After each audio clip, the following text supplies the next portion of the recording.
the Kraft Foods Company presents Harold Perry as the Great Gildersleeve.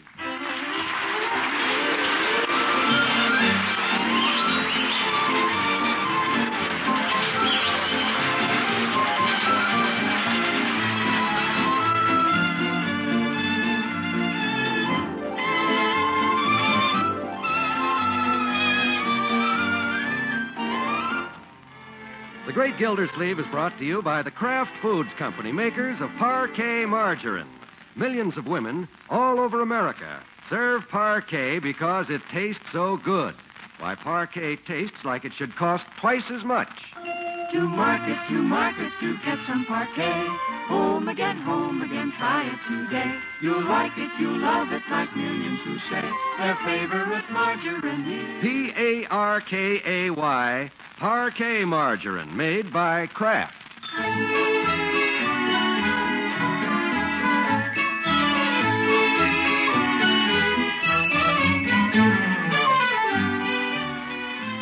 Well, a baby in the house can certainly change a person's life. Take the Great Gildersleeve, for instance. Usually at 8 o'clock in the morning, he's fast asleep. But now things are different. At 8 o'clock, he's up, dressed, and cheerfully bathing the baby. This is fun, isn't it, baby? Sure. I'm going to get you all nice and clean, then you'll have your breakfast. Let's wash your little toesies. Oop, you're splashing me, baby. Well, you splash me, I'll splash you. There. All right, now, give me your foot now. We'll wash your little toes one at a time. This little piggy went to market. Tickles. And this little piggy stayed home. Miss Gildersleeve. Come in, Bertie. Miss Gildersleeve, there's What's the matter? Looks like you got more water on you than the baby has. Yes, I guess so.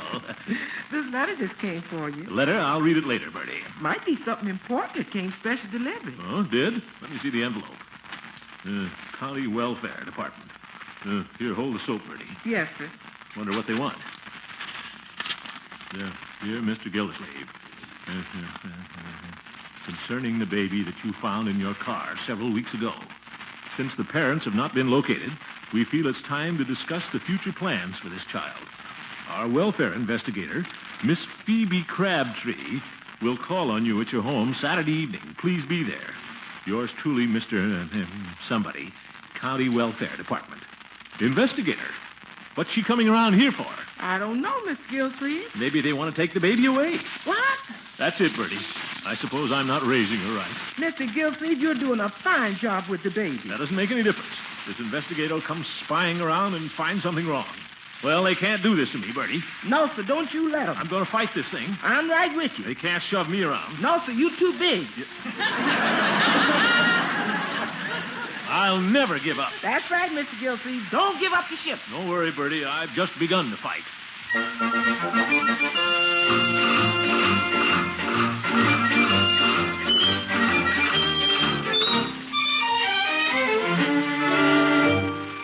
Well, what about it, Judge? What am I going to do? Now, Gildy, if you'll just calm down a minute. How can I calm down when this woman's coming tomorrow to take the baby away? Now, this letter doesn't say anything of the kind. It merely states that this Phoebe Crabtree is coming down. I know what's in the letter, Hooker. I can read. Now, Gildy, don't get yourself in a tizzy. Yes. The whole thing is merely routine. The welfare department always checks up in cases like this. Well, I don't want anybody named Phoebe Crabtree snooping around my house.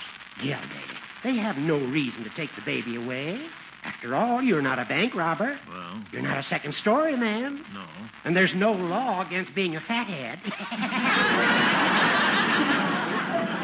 Now, see here, Hooker. This investigator will merely interview you and then ask for a few references.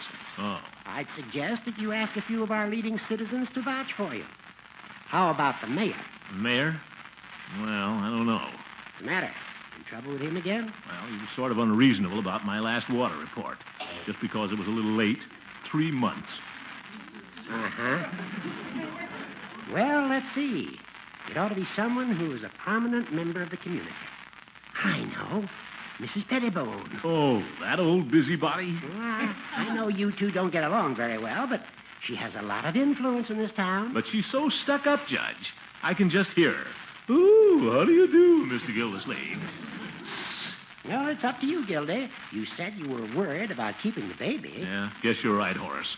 I'll have to go see her. And, Gildy, if I were you, I'd make an effort to be nice to her. It'll be an effort, all right. But I'll do it for the baby.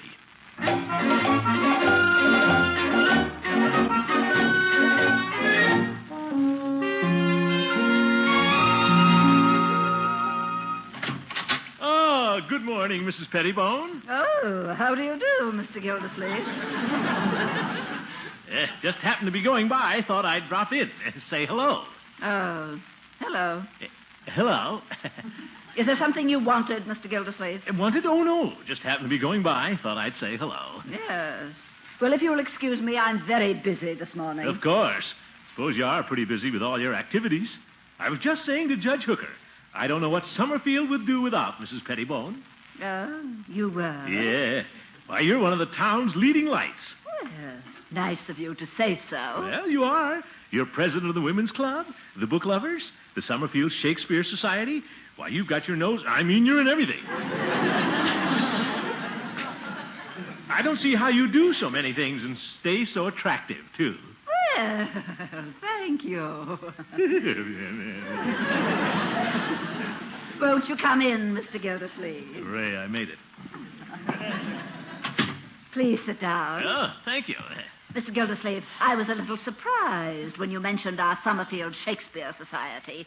I didn't know you were a follower of the Bard. Who? The Bard. That's what we call Shakespeare. Oh, well, I never knew him that well. But you do like his plays. Oh, yes, I wouldn't miss one. Oh, well, in that case, you'll want to see our thrilling production of Macbeth next week. Well... I am playing Lady Macbeth.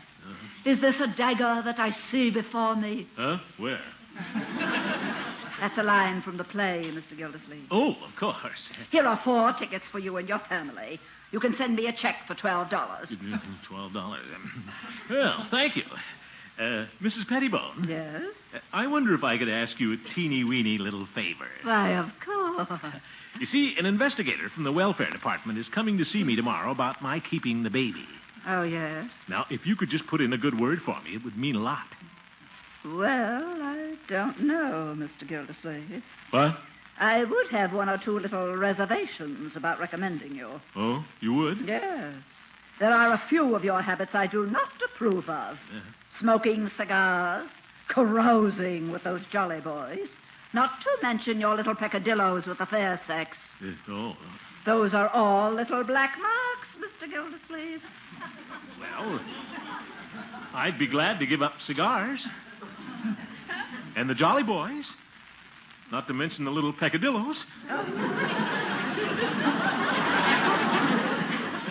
well, it's easier said than done. But, Mrs. Pettibone... I'll have to think it over, and I'll let you know tomorrow. But... Au revoir now. I must rehearse. But... Is this a dagger that I see before me? No, that's me, and I'm leaving. Good day, Mrs.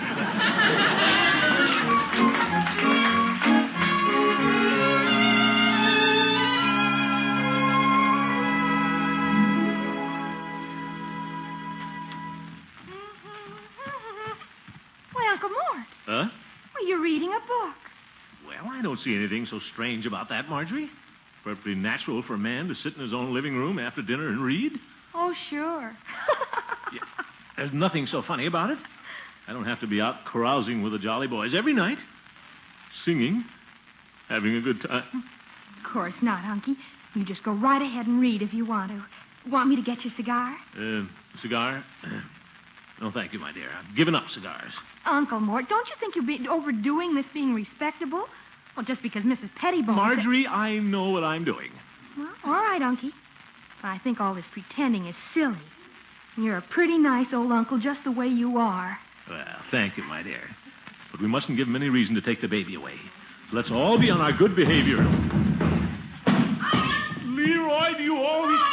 What? Where are you going? Me and Piggy are going to practice drop kicks under the street light. No, you're not. You're going to practice staying home for a change. Oh, Playing out in the street like some ragamuffin? Suppose Mrs. Pettibone should see you. Mrs. Pettibone, what's she got? Now, don't argue. You're staying in. What's the matter with him? Tell you later. And quit whispering. We're going to start behaving like a normal, civilized family. Won't hurt us to spend an evening home together? Uncle Mort, Yes? I thought you had a date with Miss Fairchild tonight. Adeline? Well, I did, but I'm calling it off. Oh. There's no reason why I have to be going out on dates all the time. After all, women aren't the most important thing in my life. Leroy! Uncle, shouldn't you call Miss Fairchild and tell her you're not coming? Yes, I intend to. Well, you ought to do it now. It's 8 o'clock. All right, I will. I'm not afraid to call Adeline. I'll do it right now. Hope Adeline won't mind my breaking our date. Oh, well. She'll understand. I think. I'll be polite, but firm. Have to let her know that I mean business. Hello? Hello? Miss Fairchild? What? Who's this? This is Mr. Gildersleeve. Oh, Throckmorton, you silly Billy. You play so cute. I'm not playing. You are, too, you great big honey bear, you. Adeline? I mean, Miss Fairchild? I'm waiting for you, Throckmorton. Well, It's mighty cozy over here. There's a fire in the fireplace. There is? Mm-hmm. And the lights are turned down low. They are? And I'm just dripping with perfume. You am? I mean, you are? You hurry now, you hear? Well, no. What? I've got to be strong. I mean, I'm going to stay home and read a book. Read a book? Well, I declare. Well, very well, Throckmorton P. Gildersleeve. If that's the way you feel, you can just stay home. Goodbye. Goodbye. Oh, well, the baby loves me.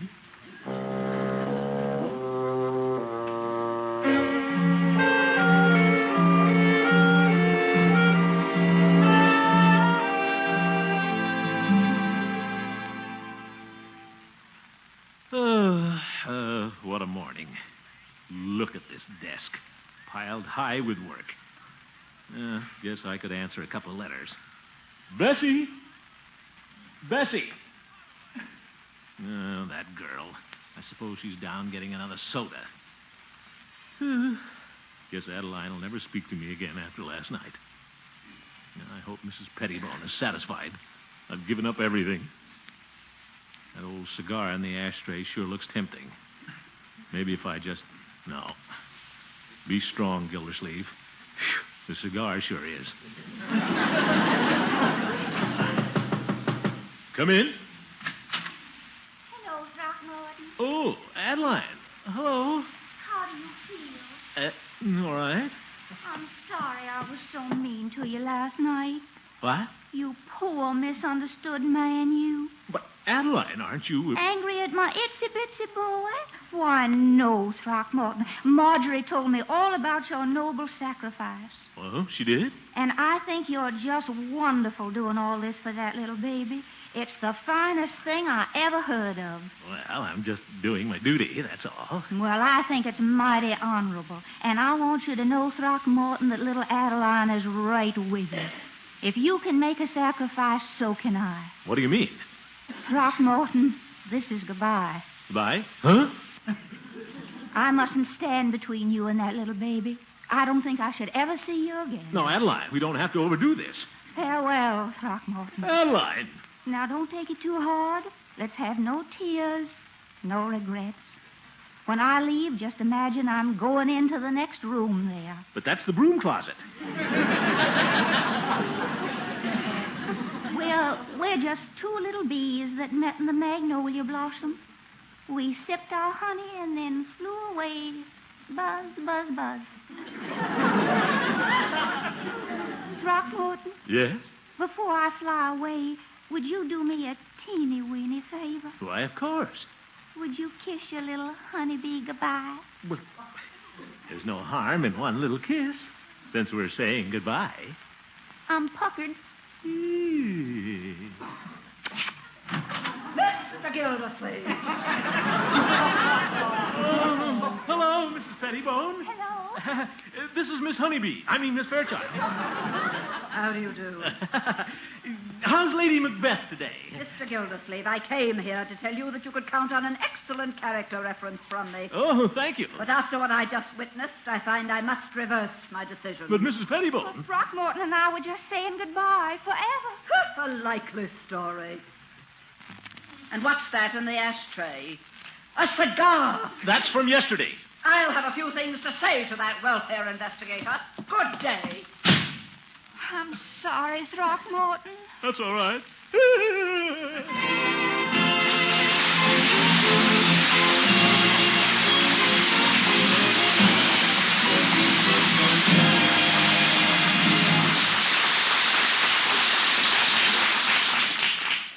Here are real prizes for you.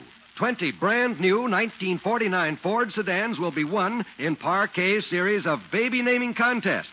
Yes, 4 big, beautiful Ford sedans will be awarded every week for 5 separate weeks. And the winner of the grand prize gets a $1,000 bonus to go with the Ford he wins. And there are more and more prizes. Each week for 5 weeks, Parquet Margarine will award 40 General Electric table radios, 20 Corey coffee makers, 20 Toastmaster automatic pop-up toasters, 60 new $10 bills. Now, as you know, Gildersleeve is trying to find a name for the cuddly baby girl he found a few weeks ago. So, to enter this contest, just send us a name for the baby. Write it on an entry blank. They're available at your food dealers with complete contest rules. Or use a plain piece of paper. Send entry with 1 red flap from end of a package of Parquet Margarine and your name and address to Parquet Margarine, Box 736, Chicago 77, Illinois. Be sure to enclose name and address of your Parquet dealer. Make a bid for your new beautiful 1949 Ford tonight. Mail your entry to Parquet Margarine, Box 736, Chicago 77, Illinois. This week's contest closes October 16th.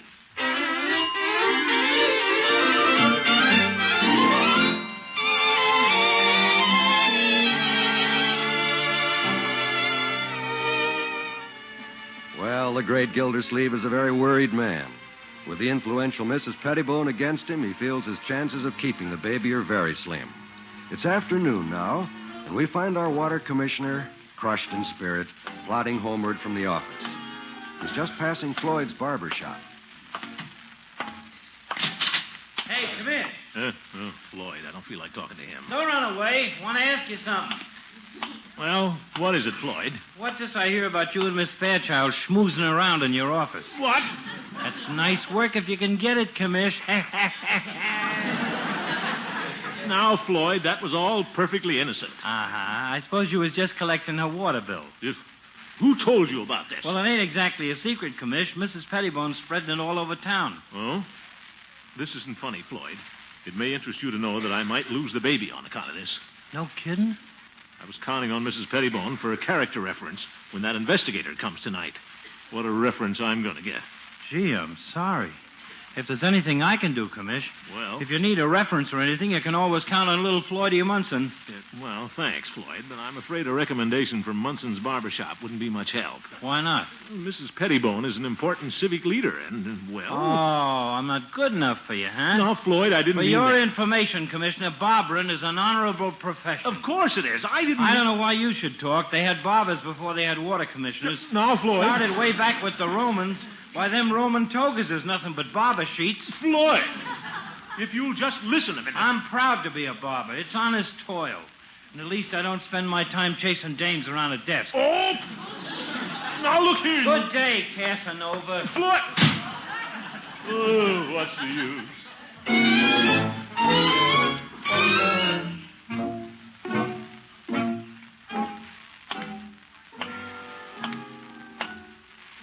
What a life. Guess I'll drop into Peavy's and get a cigar. Mrs. Pettibone's got her mind all made up about me anyway. Nobody... Say, Peavy knows her pretty well. I wonder if he'd put in a good word for me. Maybe if I flatter him a little. Oh, good afternoon, Peavy. Well, hello, Mr. Gildersleeve. What can I do? Peavy, you're a wonderful fellow. How's that? I said you're a wonderful fellow. That's what I thought you said. Yes, sir, you're a splendid pharmacist, a stalwart friend, and a model husband. Well, now, I wouldn't say that. Well, you are, Peavy. Well, I don't know. I've been pretty mean to Mrs. Peavy at times. Why, I can't believe that. Well, it's true. Just the other morning, I cooked her breakfast, washed the dishes, swept the floor, but I refused to burn the papers. You did? Yes, I was in a rebellious mood. I don't know what comes over me sometimes. Well? I guess I'm just a Dr. Jekyll and Mr. Hyde. Well, Peavy, as far as I'm concerned, you have a sterling character. And I'd give you my recommendation anytime. Yeah, thank you. To anybody. Thanks again. And I'm sure you'd do the same for me. Well, wouldn't you? Oh, I don't know, huh? Peavy, I just said some nice things about you. I didn't ask you to. Well, I did. Can't you say something nice about me? Not today, I can't. Why not? Well, I don't approve of kissing during office hours. Peavy, don't you listen to Mrs. Pettibone. It was all a mistake. It certainly was. Peavy, Adeline and I were just saying goodbye. Mr. Gildersleeve, you can tell that to Sweeney. Oh.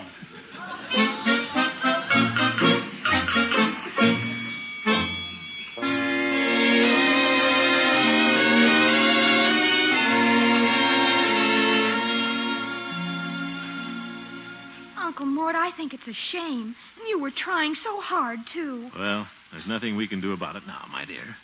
It's water over the dam. I'm going to miss that baby so much. Yeah, me too. Children, this is an unhappy day for all of us. Miss Crabtree will be here in a few hours. The way things have turned out, I guess she'll take our little baby away. Well, we've got to be brave. It's just one of life's little tragedies. We've got to keep our chins up, heads high. Sure, Unky. Sure, Unc. We'll take it like little soldiers. Just be cheerful about it. Well, here's the baby, Mr. Gilsleeve. Thank you, Bertie. I got her all bundled up in the carriage like you told me. Where are you taking her, Unky? For a walk in the park. It'll be our last little visit together. It's mean of that investigator to take her away. I'm sure gonna miss that little child. Yes. Bertie, we've decided to be cheerful about this. Yes, I'll be cheerful. That's the spirit.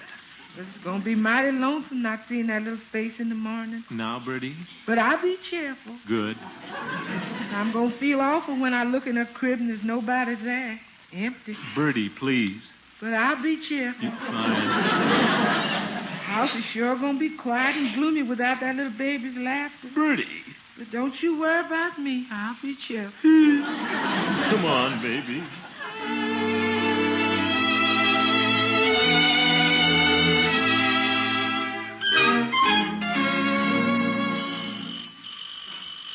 Want me to get it, Bertie? No, I'll get it, Leroy. Oh, hello. Yes, ma'am? Does Mr. Gildersleeve live here? Yes, he does, but he ain't home right now. Oh, well, I'm the investigator from the welfare department, Miss Crabtree. Investigator? Oh. I was supposed to call this evening, but I got away a little earlier than I expected. Yes, ma'am. Is the baby here? No, ma'am. Was she with Mr. Gildersleeve? Yes, ma'am. Well, it's very important that I see them. Could you tell me where they are? Mr. Gilsleeve's in the park. Oh, well, I suppose I can find him. Well, when you see a sad, fat man wheeling a baby carriage, that's him.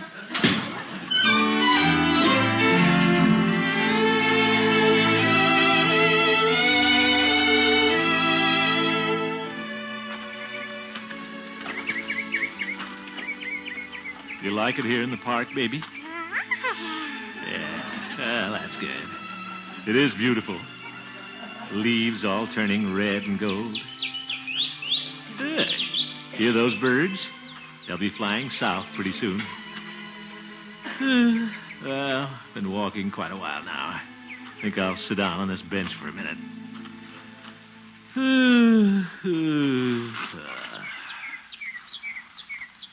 Well, baby, guess this is the last time we'll sit in the park together. Yeah. Well, I hope wherever they take you, you'll be happy. Maybe they'll find your mother soon. You gonna miss me a little, baby?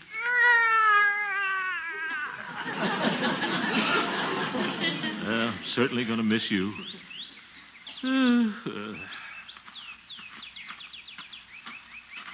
Hello. Huh? Oh, hello. Oh, My, that's a cute baby. Yes, she is. Hello there. Kitchy, kitchy, coo. I love babies, don't you? Yes. Mind if I sit down? Oh, no, not at all. Thank you. Huh? You getting cold, baby? Here, let me tuck your little blanket in. There. You kind of like that baby, don't you? Yeah, but I wish I didn't. What? I won't have her after tonight. See, she isn't really my baby. I'm just taking care of her. But the welfare department's going to take her away from me. They are? Yeah. They're sending some investigator down to snoop around. Miss Phoebe Crabtree. Probably some old sourpuss. Oh, do you think so? Sure. I can just see her. Skinny old hatchet face. I see. She probably hates children, too. Well, she might be nice. With a name like Crabtree? Don't be ridiculous, miss. Crabtree. Yeah, but... Crabtree? Yes. Yes, I'm that skinny old hatchet face that hates children. I heard a few things about you this afternoon, Mr. Gildersleeve. I had a long-distance call from a Mrs. Pettibone. Oh, yeah. I guess you're going to take the baby away then. Oh, no. In fact, I came here to ask if you'd mind keeping the baby a little longer. You did? Well, what about Mrs. Pettibone? Oh, we didn't take her charges very seriously. The welfare department doesn't take much stock in rumors. Of course not. Fine organization, the welfare department. We've checked you very thoroughly. And besides, anyone seeing you and that baby together would know you've done a wonderful job. Well, thank you. Thank you, Mr. Gildersleeve. And goodbye. Goodbye. Goodbye, Miss Crabtree. Wonderful name. Come on, baby. We're going home. Excuse me while I light a cigar.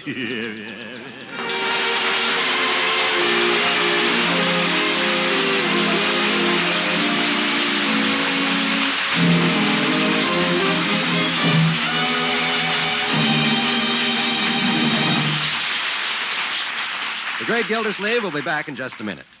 Remember, just choosing a name for the Gildersleeve baby girl may bring you one of the following big prizes. 20 powerful, streamlined 1949 Ford sedans, 200 beautiful General Electric radios, 100 Corey coffee makers, 100 Toastmaster automatic toasters, and cash prizes galore. 721 prizes in all in these parquet contests, plus a $1,000 bonus to the grand prize winner. Just write your choice of a name on an entry blank obtainable at your dealers. Then send your entry with one red end flap from a package of parquet margarine and with your name and address to Parquet Margarine, Box 736, Chicago 77, Illinois. You want a big new Ford sedan. Send your entry now.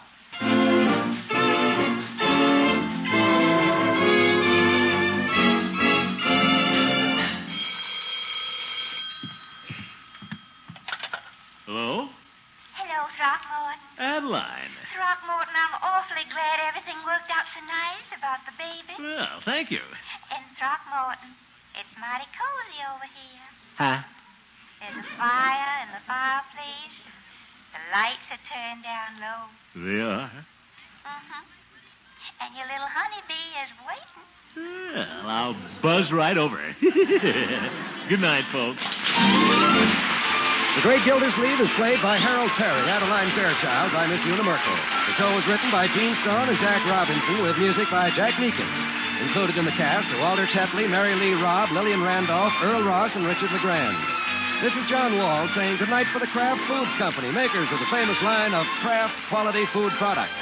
Be sure to listen in next Wednesday and every Wednesday for the further adventures of the Great Gildersleeve. Lady, your food store has a big bargain waiting for you, a bargain in nutrition. It's cheese. Cheese prices have come down, and cheese is a protein food. Actually, ounce for ounce, no other basic food matches cheese for high-quality, complete protein for calcium, phosphorus, and other nutrients from milk. For the tastiest cheese main dishes, use one of Kraft's pasteurized process varieties. Medium mellow Kraft American, sharp Old English, or for rich yet mild cheddar flavor, use the famous cheese food Velveeta.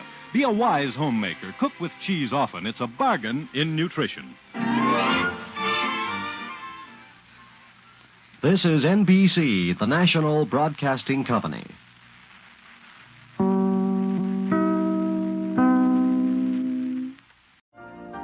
You've been listening to the OTR Gold Network. Find more classic radio at otrgold.com.